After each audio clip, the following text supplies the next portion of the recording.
Power Field at Mile High in Denver. It's Week 6 of the NFL on EA Sports.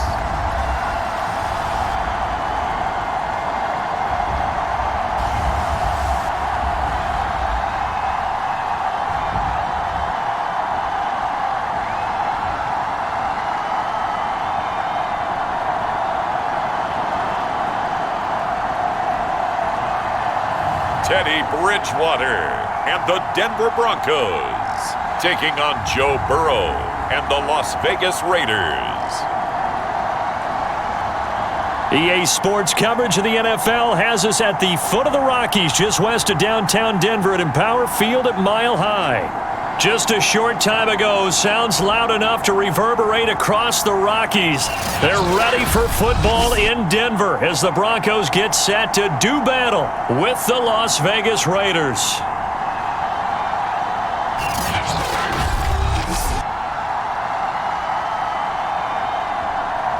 This offense in prime position to get 6 points. They'll have a first and goal upcoming from the 5. Here we go.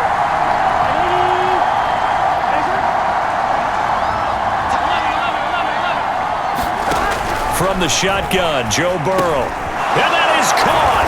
Touchdown, Raiders. Jarvis Landry, his 4th touchdown on the year. And the Raiders, they're within an extra point of tying this thing up. What's going on, everyone? Welcome back to the channel. Officer Jackson here, playing the Denver Broncos today here. Hope everybody's doing good. Hope you're enjoying the channel.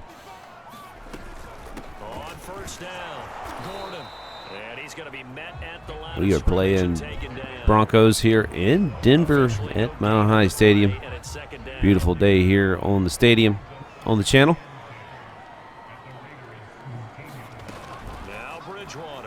I'm not sure why this dude threw the ball away there, but he had a guy open. So I'm going to start speeding up these first quarters here. It seems like I have a lot of people watch the first half of the video and then they don't watch no more of it. Well, like, you know, the fourth quarter of this game is the most interesting part for you guys, just to let y'all know. You guys probably already know that already, but I think most people are just watching just to put a view on the channel. I really do appreciate it, but I am trying to make it interesting for you so that you'll hang around, watch. So these first, as you can see, we're in the middle of the second quarter already. Definitely going to start trying to push these first couple quarters and then kind of slow the fourth quarter down for you. Melvin Gordon ran the ball all over us today.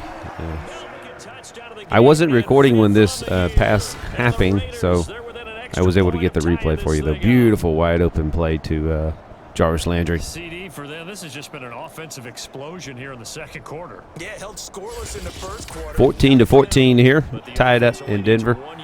We have the ball here in the third quarter, running the ball. So if you didn't watch the last episode of this channel, we did trade off Clyde Edwards-Helaire. So unfortunately, it's up to Mr. Fournette. Just trying to do that to get the salary cap down. And honestly, we're not really going to salvage this one this year, but maybe next year we can salvage it for next year. So I am surprised DJ Chark didn't catch that ball because he has about caught everything we've thrown at him.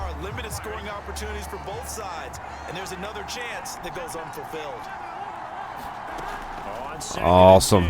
Loved it. That was a beautiful pass. I actually read that before the play. I seen that tight end that was possibility going to be open, and he was right over the top. So some good football played this weekend. If you did watch the last episode, you've probably seen some of our predictions. And LSU pulled it off of Florida. I can't believe it, but they did. Started running the ball, you know. I mean, I think if this team could have run the ball earlier this year, it would have been so much better. I tell you, this guy right here, Bradley Chubb, man, he was all over us on that side today. I was really expecting Von Miller to be more of a challenge, but honestly, Bradley Chubb, he done it in on us today. for a Raider touchdown. So right here we start playing the full game. It's just not. I would love to, but we just don't have the people watch the 30-minute videos, so it's just not. It's no point in it. And this is terrible. I don't know how many of these I have missed here lately, but like, it has been a bunch of them. I'm so tired of missing these the extra points, but it's just the playing on all Madden, man. That kick meter, it's quick, man. As you can see, we're 27-14 here in the fourth quarter, so we're not bad. As the game starts to slow down a little bit, and I'm actually showing you the whole. The rest of this episode will be part of the fourth quarter, and we're only in 5 minutes. So I mean, I really wanted to, show you the whole game, but nobody wanted to watch it. So hey, there's no sense in me spending a lot of time on editing and stuff like that when nobody was watching it. So, and honestly, the fourth quarter is the most important part of this game. Anyway, I understand.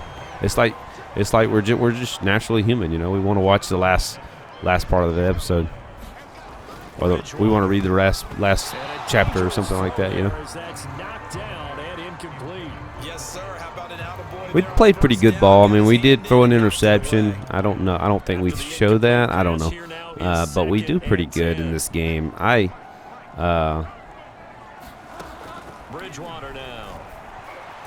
really wish we could get more interceptions on defense, but man, it is. All Madden is weird the way it plays. Like, I think I've already mentioned it. It almost plays at times like not realistically. Like it makes things happen that shouldn't happen. Try and throw it into the end zone and get a score because they know they've got to get that done and get the ball back as quickly as possible. Back-to-back receptions for him, and it's another first down. Defensively here, you've got pretty good game here. I mean, most of the games that we've been playing this year have all been really good games. Like they all have been close. They've come down to the wire. We've never really just had a huge lead in any of these games. Ball resting on the 10-yard line. It's 2nd and 1. Teddy Bridgewater here, quite the challenge today. Actually played pretty good. And Melvin Gordon, I can't say enough about him, man. We chased him everywhere today. I think he's probably been the best runner that we've fought against. Yeah, they got 9 minutes on the clock here. And he is right up the middle for the touchdown.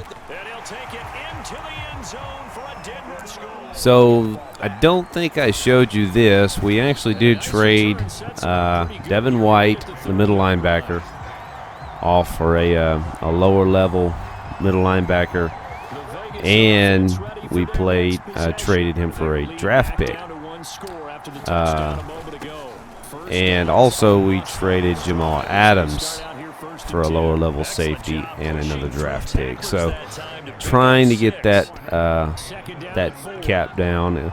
Honestly, the cap penalty is rising. It was mistakes that I made that I shouldn't have done. And but hey, next year we'll do it different, and we'll pay attention to it. This year we got what we got. I mean, we do not have the best team in the NFL by no means. I mean, we're like rated 81 overall, so we're not like really good, but we're doing okay. As you can see, Denver sneaking up on us again, 21-27 here in the fourth quarter.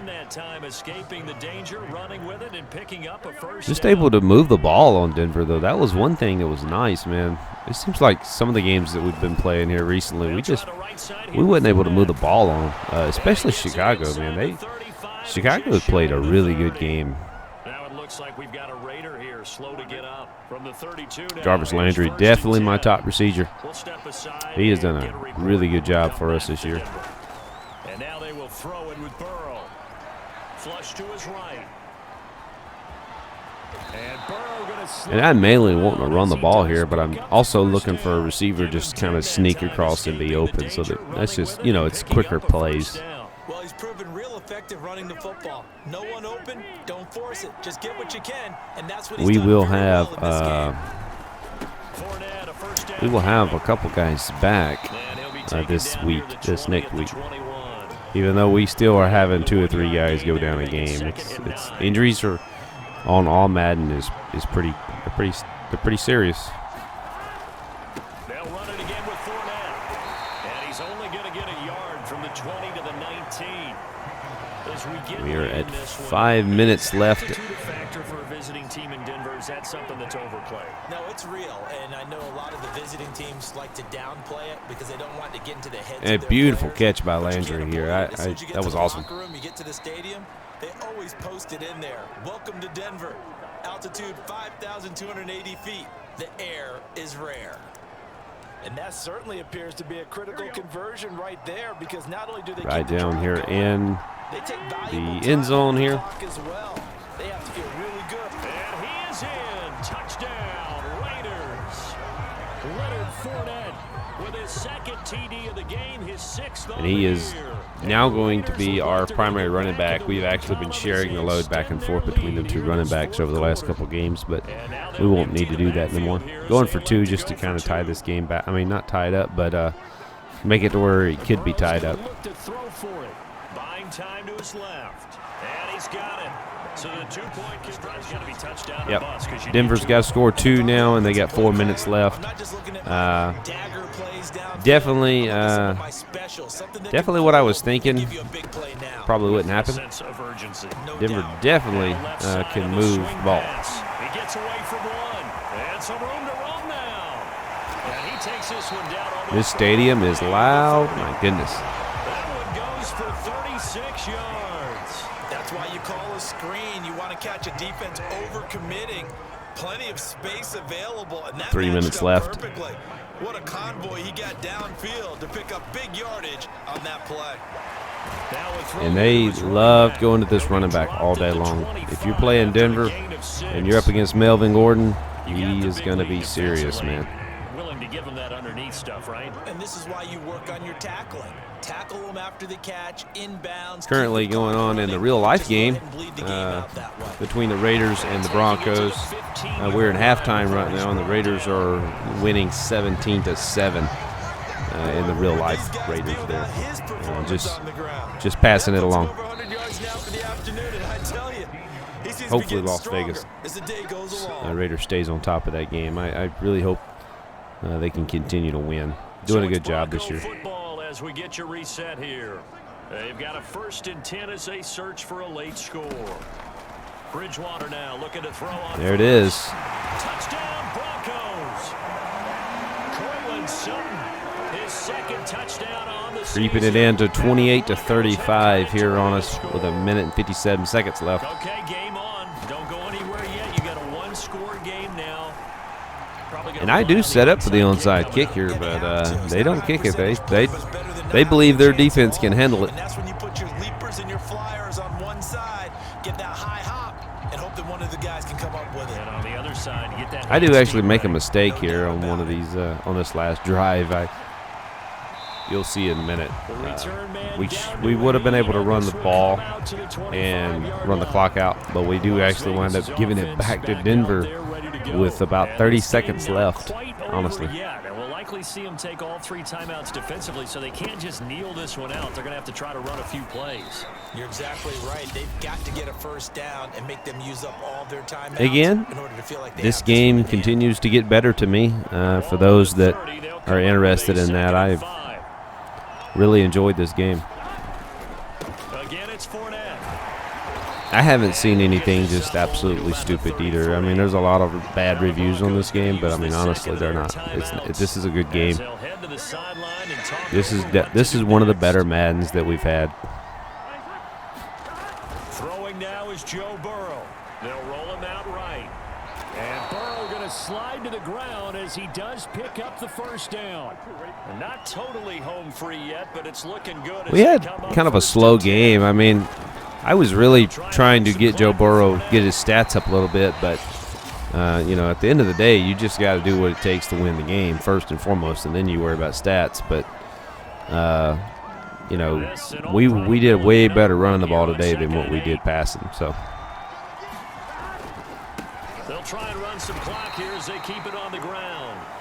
Another 2-yard gain there, but they'll need to do better this time. It's 3rd and 6. 3rd and 6, a minute left. Any chance you're throwing? And everybody's like, yeah, you should run the ball. And there's what I was talking about. I should have ran the ball here, and it would have probably got us down to, real low on the clock. But unfortunately, we don't. I actually had thought about actually running this pass with Joe Burrow, or running this play with Joe Burrow. But we actually turn, and we're right in the middle of a defender or a linebacker or whatever. And then when we throw the ball, it's not a good pass. So yeah, we leave them with a minute left at, like their 20-yard line. So definitely not the smartest thing we could have done. A good team could have scored this. So far as this one's away.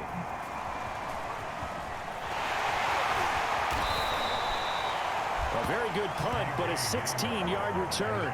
And the Broncos take over. Yep. 1st and 10, 28-yard line. 46 seconds left. And they move the ball, man. They're doing their best to.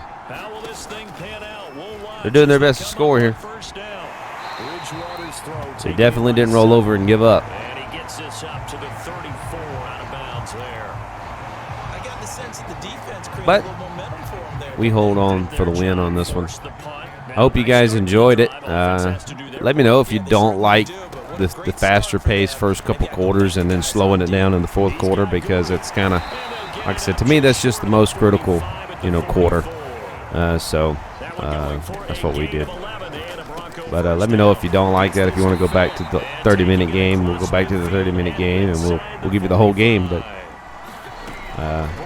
3 seconds here. Does complete it. That's it. If he'd have had 10 more seconds, they could have put probably possibly 7 points on the board. But it is what it is. So anyway, folks, I appreciate you watching. If you hadn't subscribed, please do hit a like button. And I appreciate it very much. And I'll catch you guys next time. Thanks a lot. We all knew, as you said, and go long. We'll see if we can find someone open. They didn't get it done. Someone's happy. Someone is not. So for Las Vegas, their good start continues as they get their record up to 4-2. And they'll return home next week to take on the Philadelphia Eagles. Meanwhile, for the Broncos, they can't quite seem to turn things around as they fall into 2-4 now on the year. And they'll try to get back on the beam next week as they'll head to Cleveland to take on the Browns.